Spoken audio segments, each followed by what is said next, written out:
Salut mes samouraïs, alors on se retrouve aujourd'hui pour la leçon numéro 4. Donc dans cette leçon qui va être assez rapide où je vais vous montrer comment tenir l'Atsuka, donc le manche du katana ou du wakizashi, et comment tenir le saya, donc le fourreau.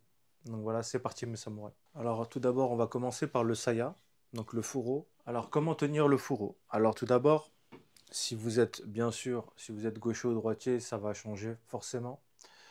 Donc quand on est comme moi gaucher et qu'on va l'utiliser de la main gauche, on va le tenir de la main droite. Donc comme vous pouvez le voir là, en fait, le Kurigata va être dans l'autre sens. Ok, donc il va être en gros du mauvais côté, donc il va avoir tendance à toucher si vous le mettez au hobby. Mais en règle générale, voilà. Donc si vous le tenez de la main droite, donc le saya, vous allez voir que vos doigts, ils vont arriver comme ceci en fait sur le saya.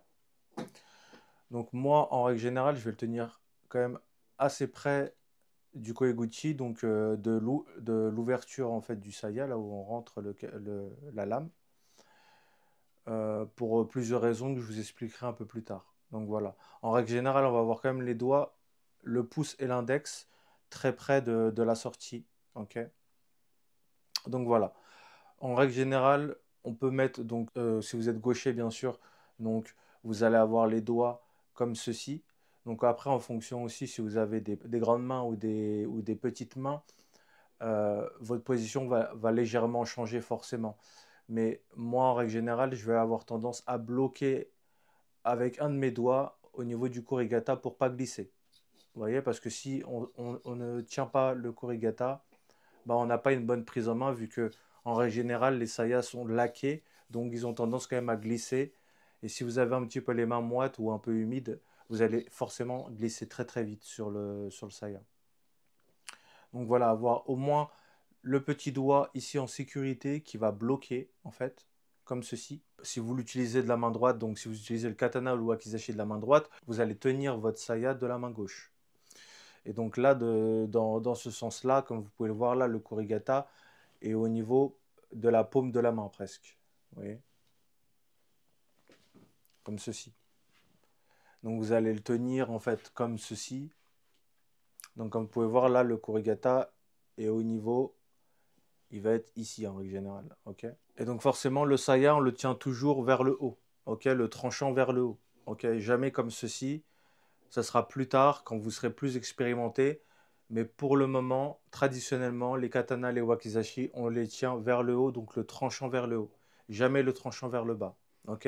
Donc voilà, tenir un saya en règle générale, vu qu'il est au hobby, comme ceci, en fait, vous n'allez pas le tenir vu qu'il tient il tient sur le hobby, vous voyez. Donc c'est à partir du moment en fait où vous allez vouloir dégainer que votre main va se mettre dessus. Ok. Donc il faut partir du principe que vos mains sont le long du corps et de vous entraîner le plus possible à aller mettre la main sur le saya en une bonne position. Donc comme je vous l'ai dit, moi ma position elle est comme ceci en règle générale. Vous voyez. Donc il y a mon pouce qui est au-dessus, qui est prêt à faire le dégainage. Ok. Donc que ce soit un dégainage sur le haut de la tsuba comme ceci ou sur le côté comme ceci. Mais je vous expliquerai ça dans une autre vidéo. Là, on est vraiment sur des basiques. Donc voilà. Donc comme je vous l'ai dit, qu'en fonction de la taille de vos mains, forcément votre main va se placer légèrement différemment. Mais comme je vous l'ai dit, en règle générale, voilà, le haut du saya, il est entre le pouce et l'index, comme ceci, vous voyez, au niveau du tranchant. Ok. Donc voilà. Là, c'est vraiment la position de base. Donc comme vous pouvez le voir, moi, j'ai mon doigt en règle générale qui va rester ici, pour vraiment avoir une très bonne sécurité au niveau de ma prise en main du saya. Vous voyez, là je peux taper dessus, mon saya il bouge pas et ma prise en main est toujours bonne. Ok. Donc ça c'est vraiment important, surtout que moi je vais pas mal l'utiliser à main libre. Donc pour ceux qui me suivent depuis que j'ai commencé la chaîne, donc ça fait 4 ans maintenant, vous êtes des anciens. Donc vous savez bien que moi j'utilise beaucoup mon katana ou mon wakizashi libre. Donc il n'est pas dans le hobby, il est dans ma main. Ok. Et je vous expliquerai ça aussi, pourquoi je l'utilise dans une main et pas dans le hobby. Donc, vous pouvez le mettre dans le hobby comme vous pouvez le prendre à la main. Moi, j'ai un style plutôt plus libre que je préfère, je préfère l'avoir à la main pour une question de liberté et d'option en termes d'attaque. Donc vous devez vraiment verrouiller votre main sur le saya parce que c'est vraiment très important de garder la position. Vous voyez? Et là, on peut dégainer très facilement. Ok? Parce qu'on a aussi, là, le kurigata qui va bloquer. Dans l'autre main, c'est pareil. Le kurigata va quand même si il n'est pas sur les doigts directement, il va être plus sur la paume de la main. Ok? Il va quand même servir à bloquer sa main pour éviter que la main glisse. Ok?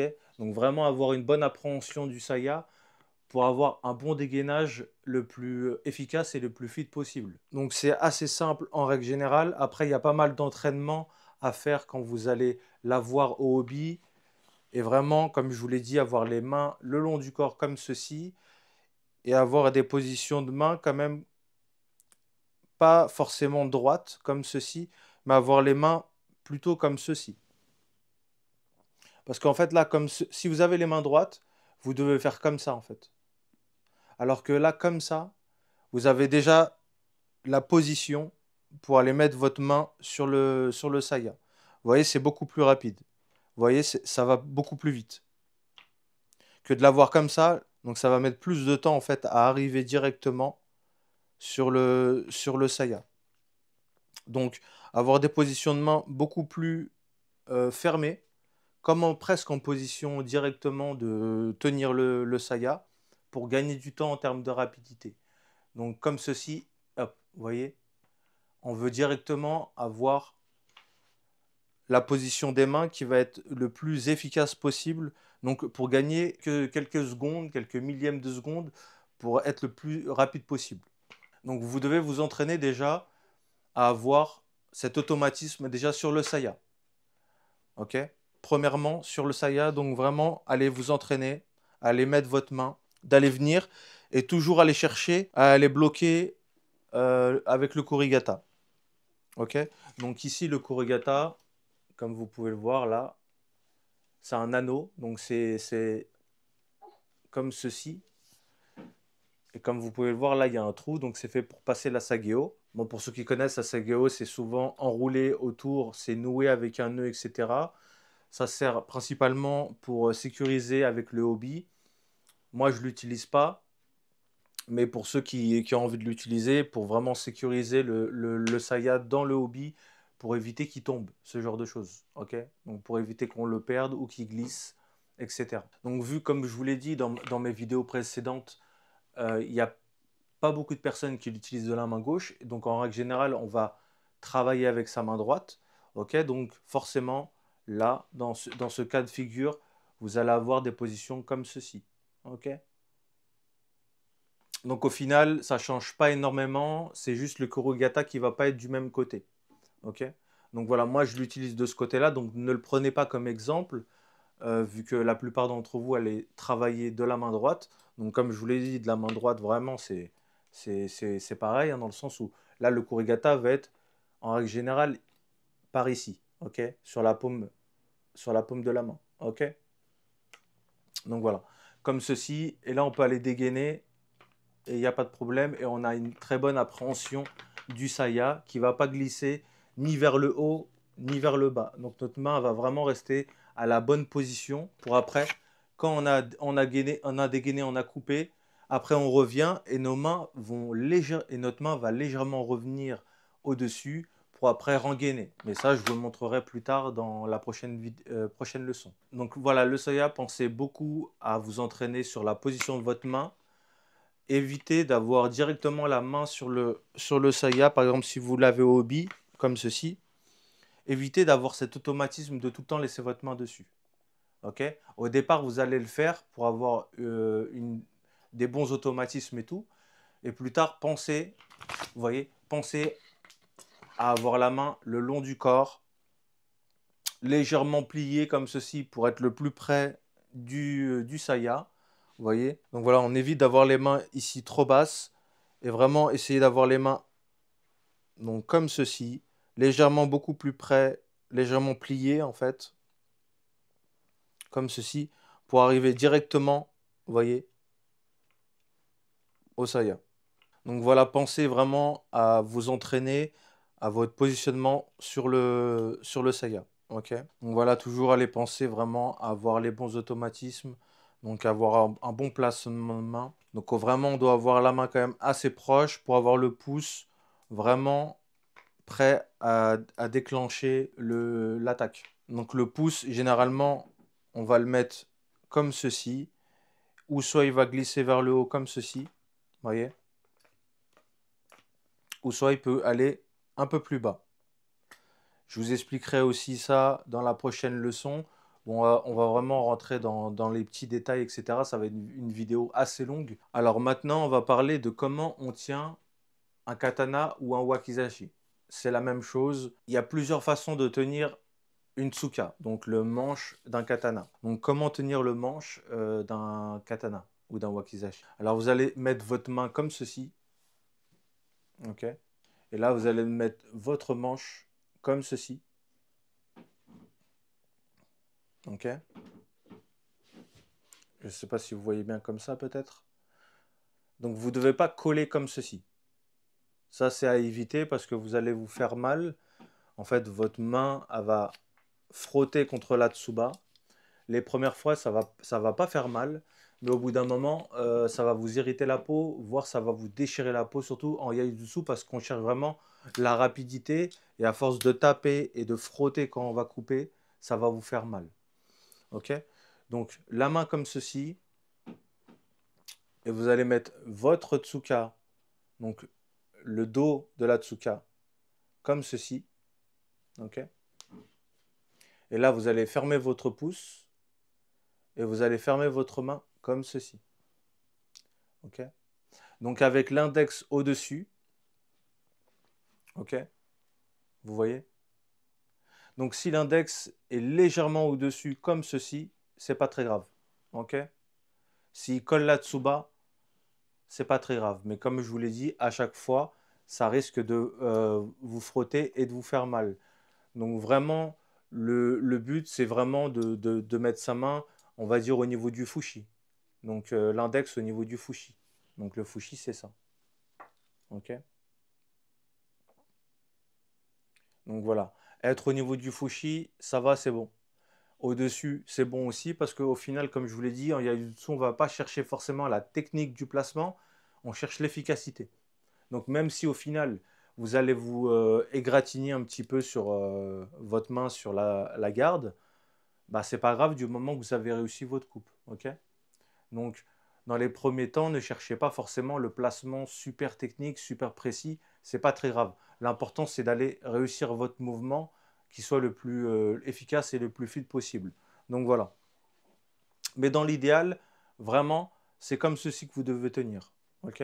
Donc et l'index un petit peu comme ceci, donc un petit peu au-dessus. Vous voyez. Un petit peu comme on tient un pistolet. Vous voyez. Comme ceci. L'index est légèrement en avant sur parce que c'est lui qui appuie sur la gâchette. Ok. Le pouce est là pour verrouiller. Et là, c'est un peu la même chose. Parce qu'en fait, comme ceci là, vous allez avoir une meilleure fluidité des mouvements. Vous voyez. Votre poignet sera moins verrouillé. Donc vous aurez plus de possibilités de flexibilité au niveau du poignet et du bras en règle générale. Que si on le tient vraiment comme ceci, donc un peu comme une batte, on va dire comme une batte de baseball, vous allez être beaucoup plus réduit en termes de mouvement. Ok. Surtout si vous débutez et tout, etc. Vous risquez de plus d'aller vous faire mal au niveau du poignet, par exemple. Donc ça, comme ceci, la première position que je vous conseille,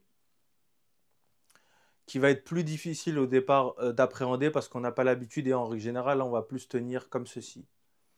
Donc vous pouvez totalement tenir dans cette position-là, ok. Donc un peu plus façon batte de baseball. Votre pouce, vous allez le mettre légèrement au-dessus, comme ceci, ok.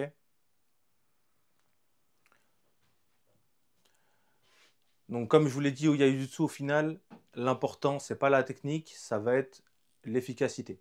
Donc que votre index soit au-dessus ou en dessous du pouce comme ceci, ça ne va pas changer grand-chose en soi si vous réussissez votre coup.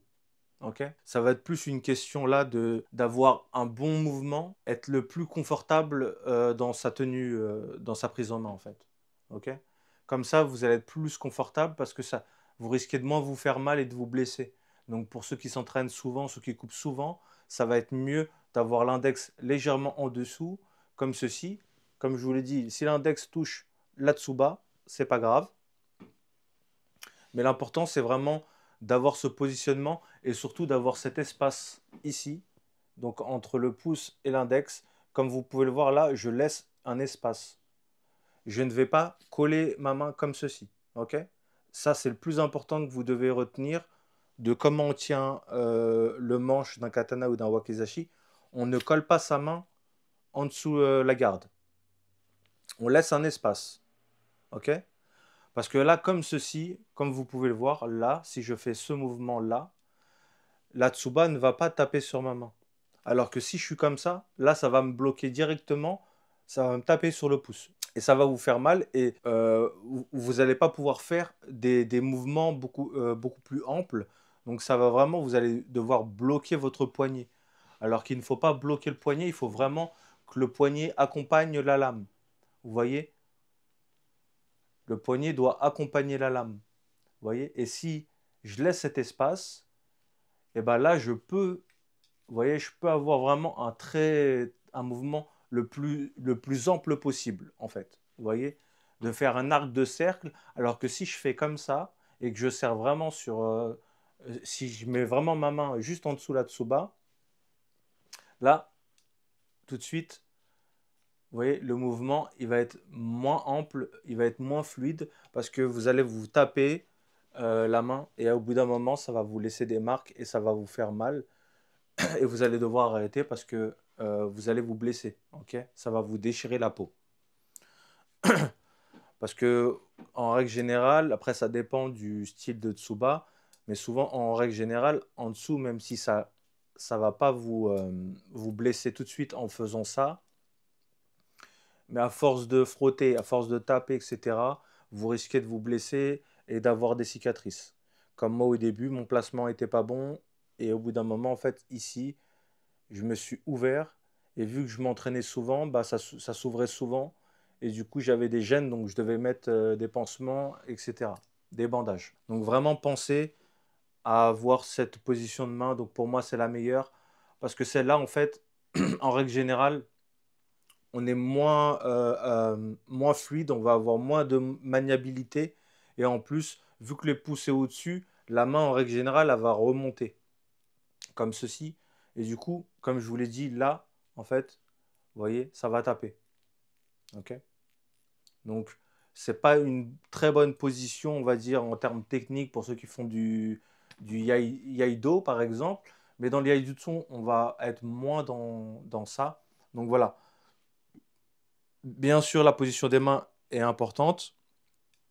Mais dans le Yaidutsu, forcément, nous, on va chercher l'efficacité. Donc, même si le positionnement est pas tellement bon, l'important, ça va être avant tout que la coupe soit bonne. Après, bien sûr, le but, c'est pas de se faire mal et de se blesser la main, etc. Donc, c'est pour ça que je vous dis ça. Pensez à avoir un bon placement et un bon alignement entre le dos de la main et les doigts pour que vraiment, vous voyez, le tranchant soit bien calé, en fait, et que ça bouge pas. Vous voyez? Parce que sinon, si votre positionnement des mains n'est pas bon, forcément, votre angle après pour couper sera pas bon. Ok? Donc, pensez vraiment à avoir l'Atsuba ici comme ceci. Vous voyez? Comme ça, là, en fait, c'est automatiquement, là, quand je fais ça, le tranchant est automatiquement dans le bon angle pour aller trancher après par la suite. Donc comme ça, vous ne pourrez pas vous rater en termes de coupe par la suite. Vous voyez? Le tranchant reste sur le bon angle. Donc ça, c'est vraiment important aussi. En règle générale, comme je vous l'ai dit, au départ, vous allez vous tromper, vous n'allez pas tenir le katana ou le wakizashi de la meilleure des façons. C'est pas très grave. On apprend avec le temps. Le but, c'est vraiment de s'améliorer. Donc, c'est pas une fin en soi. Donc, ne vous dites pas, ah non, mais j'arrive pas. C'est pas grave. Entraînez-vous, entraînez-vous, entraînez-vous. Petit à petit, vous allez avoir les automatismes. pour avoir le bon positionnement des mains, pour que l'arme soit bien calée dans votre main pour avoir le bon angle et surtout pour ne pas vous faire mal avec votre arme. Donc, l'espace ici, souvent, y a une école au Japon, Taishin Ryu, pour ne pas les citer, qui font la technique pour savoir si votre main est bien placée, ils vont mettre un œuf. Donc, par exemple, si vous avez des œufs durs, faites pas ça avec des œufs frais, hein, parce que si vous le faites tomber, bah, vous allez saloper toute votre maison. Mais si vous avez un œuf dur que vous avez fait cuit, vous allez le mettre ici, en fait. Ok? Vous allez le mettre là. Et s'il tient, donc s'il tient là, si vous le mettez là comme ça et qu'il tient, c'est-à-dire que votre positionnement des mains est bon. Ok? Donc ça, c'est un petit tip, c'est une petite astuce pour ceux qui ils veulent, par exemple, tester pour voir si leur positionnement des mains est bon. C'est l'œuf. Donc vous mettez un œuf ici, et s'il tient comme ça droit, vous voyez, entre vos doigts et le dos de votre main ici, c'est que c'est bon et que le positionnement est bon. Ok? Donc, mais là, vraiment, comme je vous l'ai dit, on est vraiment dans les petits détails pour comment on tient le katana ou le wakizashi. Il y a aussi d'autres choses que je voulais vous montrer qui est vraiment très importante, c'est l'ito. Donc, comme vous pouvez le voir, là, on a l'ito. Là, ici, vous avez le same. Ok? Donc, le same, en règle générale, surtout à l'époque, c'était fait en peau de requin. Mais vu qu'aujourd'hui, le requin est une espèce protégée, on va utiliser de la peau de raie. Ok? Mais ça a les mêmes vertus, c'est-à-dire c'est vraiment une peau qui est très rugueuse, donc qui va vraiment accrocher. Donc voilà, il y a le same déjà pour commencer sur l'Atsuka, qui va vraiment vous aider à avoir un bon grip. Ok? Et après, vous avez l'ito. Je dirais que l'ito, pour moi, c'est le plus important parce que l'ito, comme vous pouvez le voir là peut-être, donc l'ito, comme vous pouvez le voir, là je mets mon doigt, vous voyez, je rentre mon doigt en fait dedans. Ça accroche vraiment. Vous voyez? Il y a vraiment des espaces pour les doigts en fait. Pour que les doigts puissent rentrer dedans, pour avoir vraiment une très bonne accroche. Et même si vous avez les mains mouillées ou imaginons avec du sang, etc., bah, ça va quand même très très bien vous accrocher les mains. Ok? Donc des deux côtés, vous avez l'ito qui va vraiment beaucoup vous aider pour avoir un bon grip et aussi pour avoir un bon positionnement des mains. Donc là ici vous avez le menuki et vous avez un menuki de chaque côté comme vous pouvez le voir. Alors beaucoup pensent que c'est juste décoratif. Alors c'est décoratif et en même temps c'est pas là pour rien donc ça a vraiment son utilité. C'est pour le positionnement des mains. Donc, sur un wakizashi, en règle générale, on l'utilise à une main. Mais comme vous pouvez le voir là, il y en a deux quand même. Pourquoi? Parce que là, par exemple, si je veux mettre ma main, j'ai tout de suite la sensation du menuki sur ma main, donc je sais que ma position des mains est bonne. Ok? Donc, le menuki, c'est là où vous allez mettre la paume de votre main. Voyez? Là, je sais que ma position est bonne. Si je suis comme ça, c'est pas bon parce que en fait, là, le menuki est beaucoup plus en bas. Ok? Donc, on va sentir un mauvais équilibre au niveau de la prise en main. Alors que si on met notre main vraiment sur le menuki, comme ceci, là, on a déjà un meilleur grip parce qu'on a le menuki qui rentre un peu plus dans notre paume de main et qui accroche plus. Ok? Donc, c'est vraiment important que Donc c'est vraiment important que vous pensiez au placement de vos mains, aussi par rapport au menuki. Ok? Donc là, hop, et vous voyez le menuki de l'autre côté. Il est là pour me dire mon placement des mains et me dire si c'est bon ou pas. Et là, comme vous pouvez le voir là, vous voyez, j'ai mon petit doigt qui va presque toucher le menuki et là, c'est bon. Ok? Parce que là, si je serais comme ça, je sens tout de suite là le menuki me dit non, non, là, c'est pas bon. Donc, c'est des repères, en fait, si vous voulez, pour vraiment, sans regarder, savoir directement est-ce que votre main est bien placée ou pas. Donc voilà, ça aussi c'est vraiment très important. Donc que ce soit sur les katanas et les wakizashi, c'est la même chose. Donc on peut par exemple, même avec un wakizashi, utiliser les deux mains, mais ça va être sur des attaques verticales, comme ceci. Vous voyez? Et du coup là, pareil, le menuki va nous servir à positionner notre deuxième main. Ok? Et là, on va avoir un positionnement comme ceci, c'est-à-dire le menuki. Et donc là, pareil, comme ceci, là, le menuki va rentrer dans la paume de la main. Après, ça dépend, on peut vraiment aller chercher beaucoup plus bas, comme ceci, si on veut mettre une deuxième main, comme être beaucoup plus collé à la deuxième, comme ceci. Donc beaucoup plus proche du menuki. Vous voyez? Là, on rentre comme ceci, et la deuxième main est comme ceci. Pour vraiment avoir un bon positionnement pour après aller couper. Pensez au positionnement de vos doigts. Pensez au positionnement par rapport au menuki, ok, des deux côtés. Au départ, vous allez avoir des positionnements ou soit trop haut ou soit légèrement trop bas.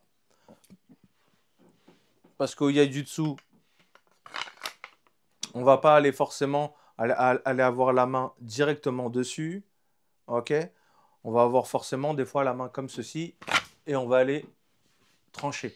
Donc forcément, en règle générale, au départ, vous allez aller coller votre main sur la garde, donc sur la tsuba.